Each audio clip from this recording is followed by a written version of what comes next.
Assalamualaikum warahmatullahi wabarakatuh.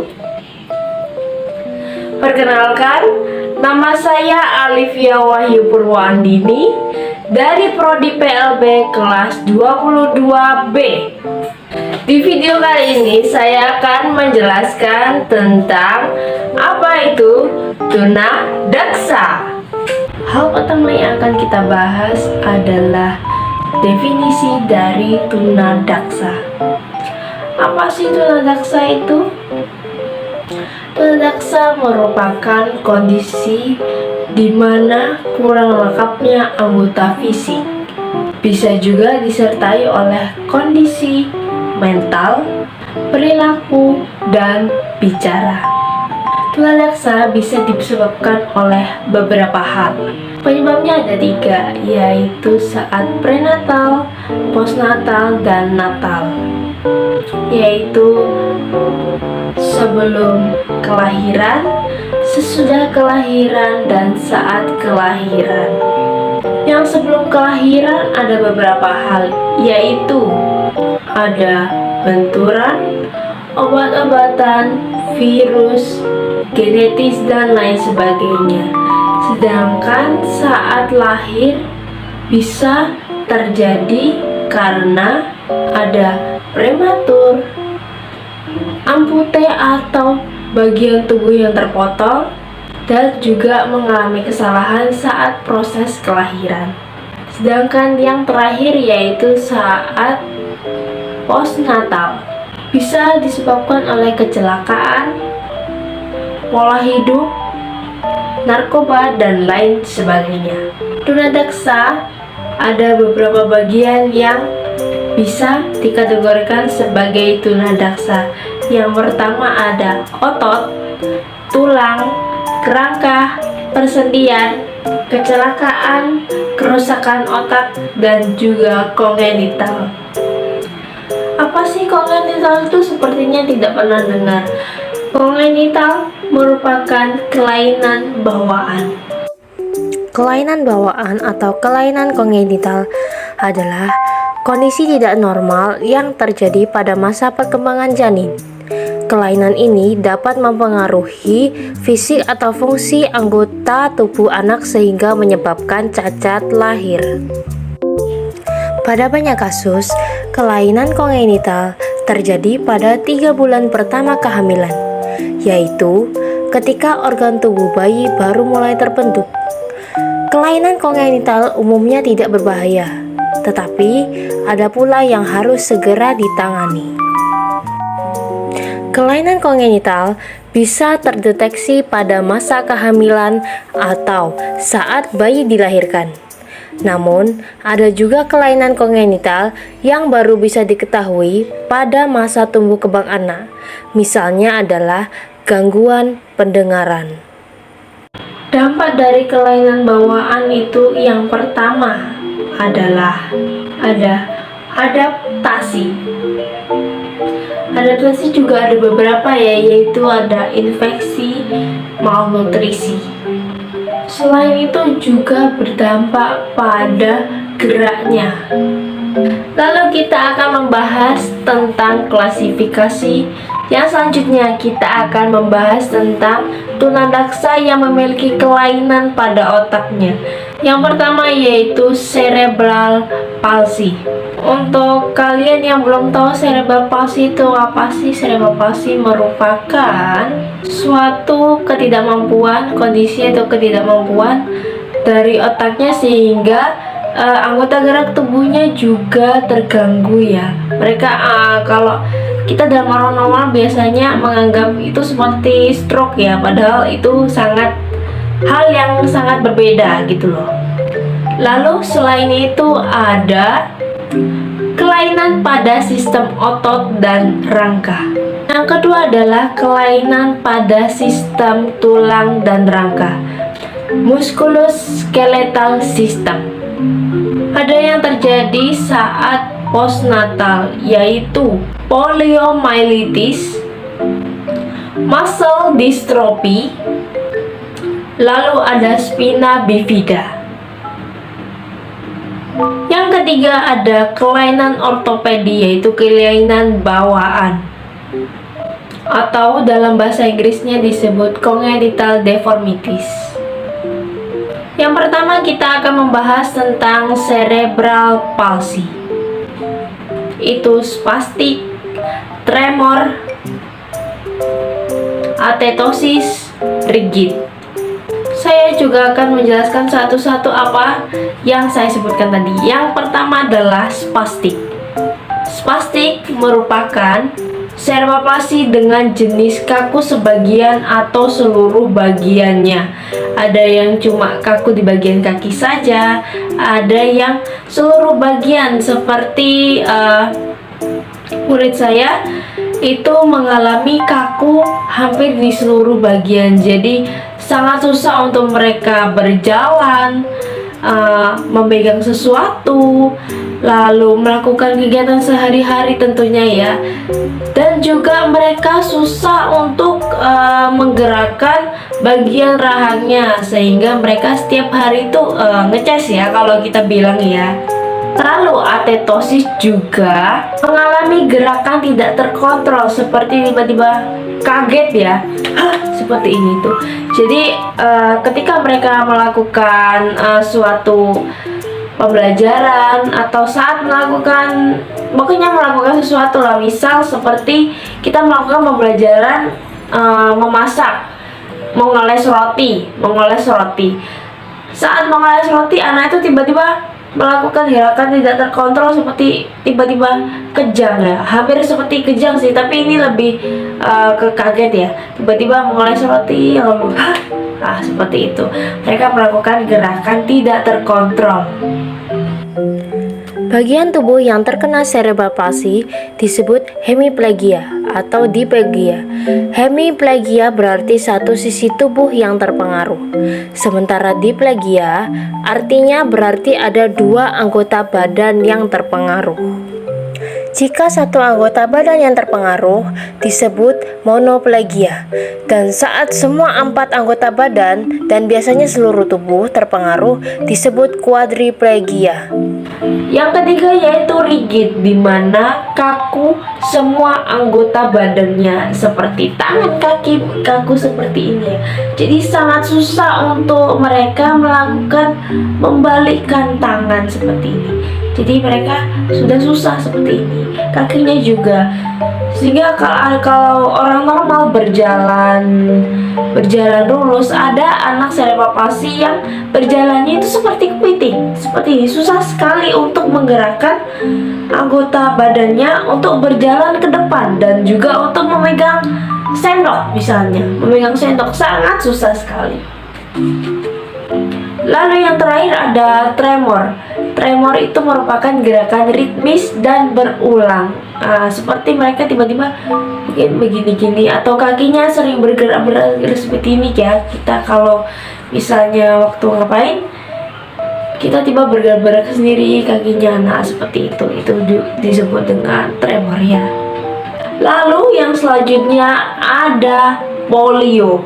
Polio juga termasuk dalam kategori tunadaksa ya. Kita pasti tahu lah polio itu apa ya. Kita pasti tahu polio itu karena hampir semua anak di Indonesia itu hampir semuanya melakukan imunisasi polio.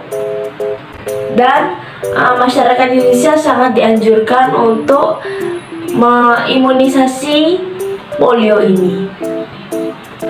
Polio sendiri itu tidak bertambah pada otaknya ya. Otaknya masih cerdas seperti biasa, hanya saja anak mengalami kelumpuhan. Jadi kenapa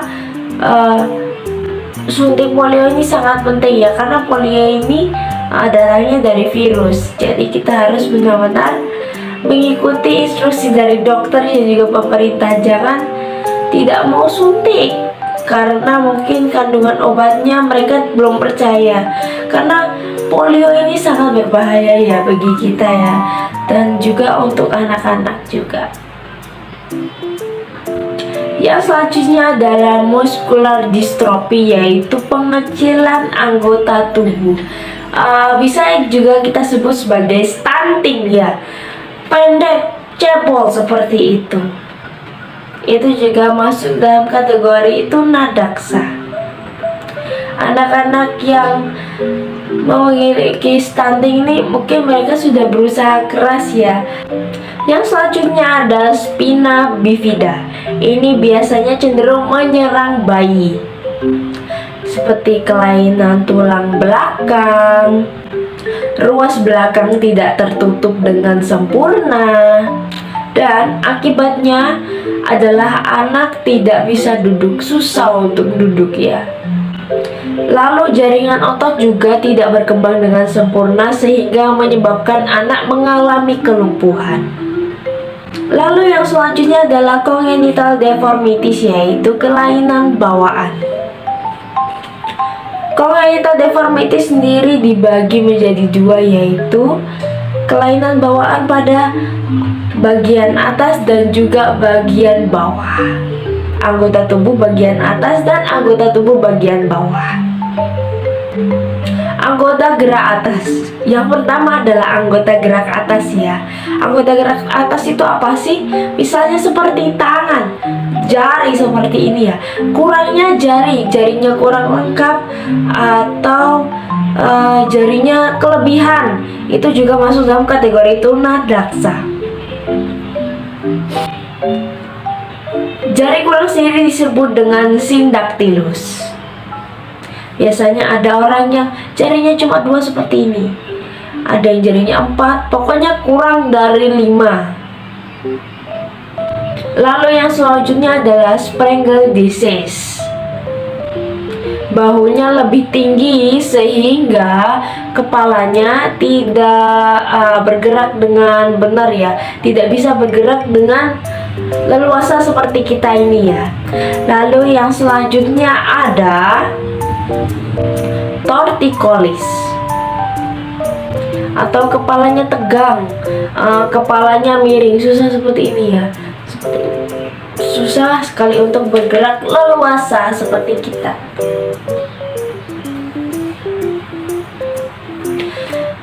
Sedangkan kalau yang kekurangan jari itu namanya sindaktilus, yang kelebihan jari itu namanya polydactylus. Jadi lebihnya banyak sekali ya, karena kita kalau kurang jari misalnya jepit saja kita sudah kurangnya, kekuatannya yang kita pakai itu berkurang ya, apalagi kalau orang yang jarinya kurang.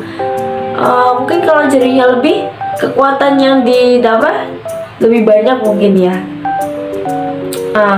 Nah selanjutnya ada dislokasi pinggul.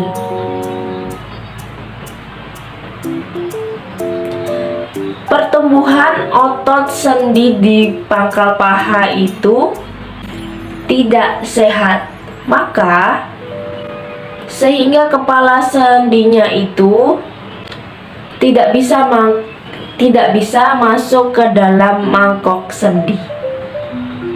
Lalu yang selanjutnya ada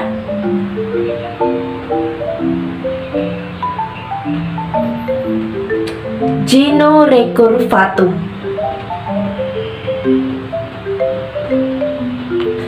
Lalu yang selanjutnya kita bahas adalah anggota gerak yang bawah. Kalau kita tadi anggota gerak yang atas ada kepala, bahu, tangan, jari. Yang sekarang adalah anggota gerak yang bawah.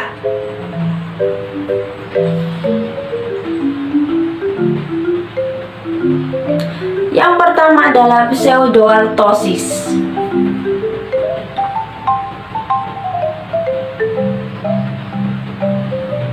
Yaitu anggota di mana antara lutut ke mata kaki ya. Antara lutut ke mata kaki ini mereka mengalami kekurangan.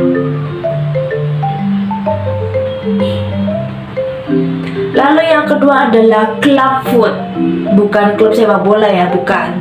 Clubfoot sendiri adalah kondisi di mana telapak kaki mengalami kerataan. Jadi kalau kita kan telapak kakinya tuh miring ya, miring ya kalau itu Cerebral mengalami palsy kerataan atau ya. Jadi CP mungkin tidak adalah bisa gangguan tumbuh kembang berjalan yang paling dengan umum pada masa kanak-kanak. normal pada umumnya. Kondisi yang mempengaruhi otot dan saraf Tidak ini bisa berjalan normal pada ditandai umumnya. dengan Jadi mungkin agak kesulitan susah dalam menggerakkan menggerakkan seperti tubuhnya. Kemudian, tubuh orang yang terkena Lalu, pun yang menjadi selanjutnya terganggu saat menggerakkan otot-otot di tubuhnya. pes calcaneus, yang artinya itu kaki depannya terangkat. Jadi mungkin gerakannya dalam berjalan ke depan itu susah ya, karena kaki depannya itu terangkat seperti ini. Kalau kita kan seperti ini, kalau itu seperti ini gitu.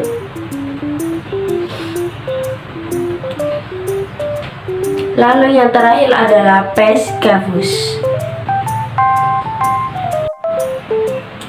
Yang selanjutnya kita akan membahas tentang materi tunadaksa, yaitu cerebral palsy. Salah satu contoh tunadaksa yang mungkin sering kita temui ya. Apa sih cerebral palsy itu? Cerebral palsy merupakan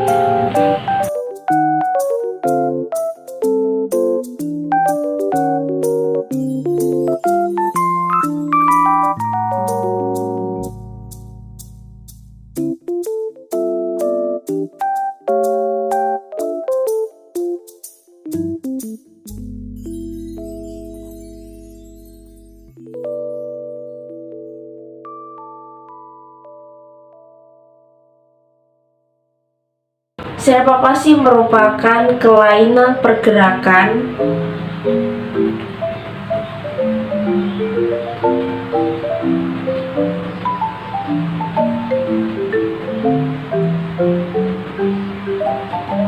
dan postur yang muncul dalam masa invasi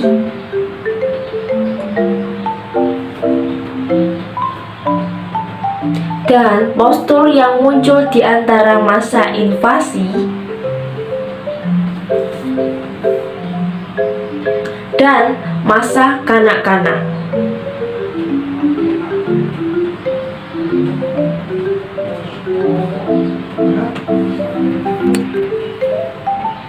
Disebabkan oleh kerusakan otak, yaitu sebelum, sesudah, dan juga sesaat. Jadi anak-anak bisa mengalami masa cerebral palsy itu saat sebelum melahirkan, saat melahirkan, dan sesudah melahirkan.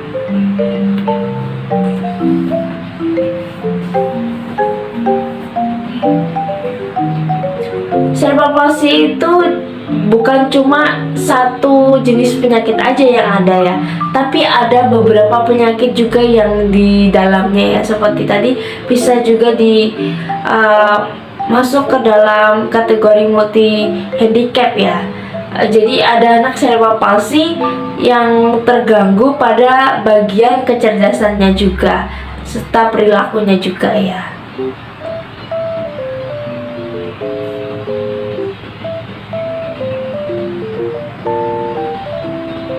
Dan juga ada beberapa jenis sindrom dan gangguan neuromotor.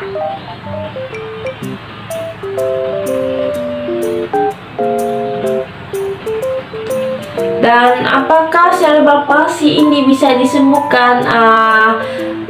Dari beberapa penelitian ini tidak bisa ya, tidak bisa disembuhkan, tapi bisa diminimalisir dengan perawatan, terapi yang baik, sehingga anak itu bisa mengalami peningkatan ya dalam hal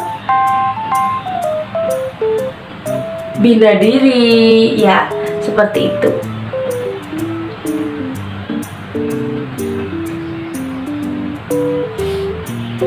Karena kerusakan pada bagian otak itu adalah permanen, tidak bisa disembuhkan tapi bisa diminimalisir. Jadi anak dengan gangguan cerebral palsy itu bisa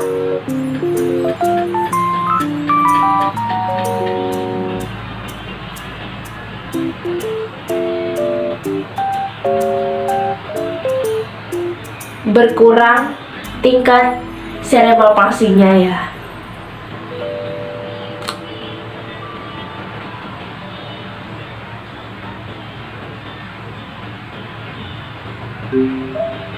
Luka dalam otak ini kemungkinan terjadi pada masa sebelum, sesudah, dan saat melahirkan ya.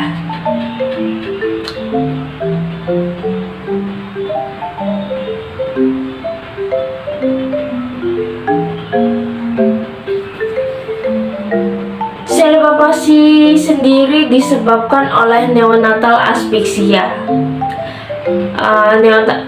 Penemunya adalah penemu dari cerebral palsy adalah Sir Francis William Little 1861, atau yang lebih akrab dikenal sebagai Little Disease.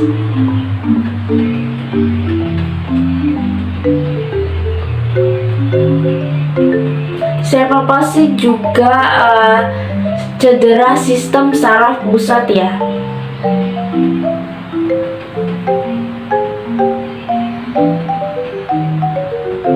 Selain ada gangguan gerakan dan juga keseimbangan,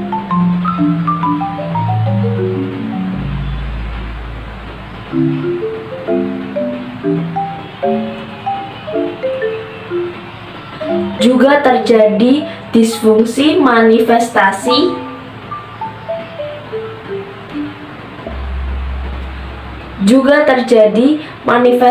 disfungsi cerebral.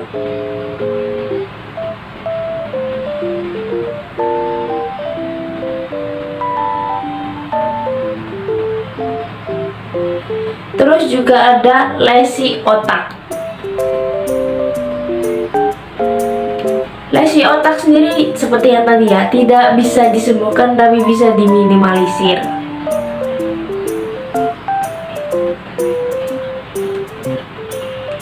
Sebabnya karena trauma,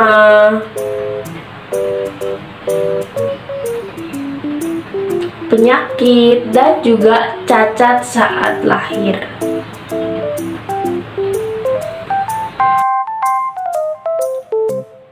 Cerebral palsy juga adalah cacat paling umum yang terjadi di masyarakat barat.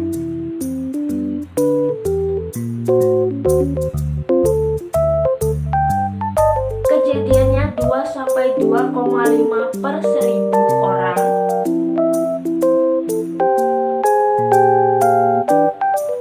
Dan 1-5 per 1000 bayi di negara Asia.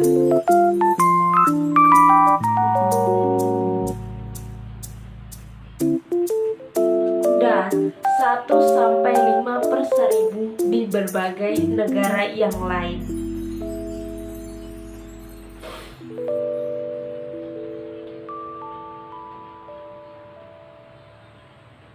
Perbaikan dan perawatan perinatal,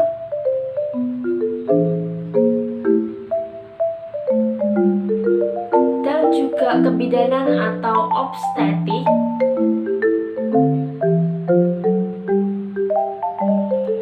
akan menurunkan kejadian cerebral palsy.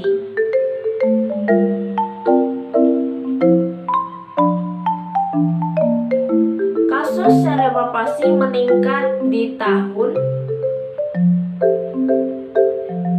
1980-an sampai 1990-an.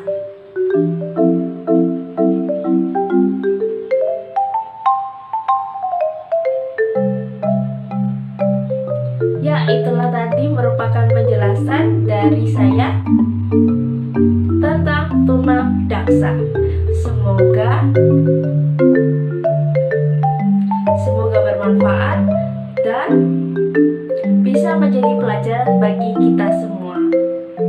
Terima kasih dan assalamualaikum warahmatullahi wabarakatuh.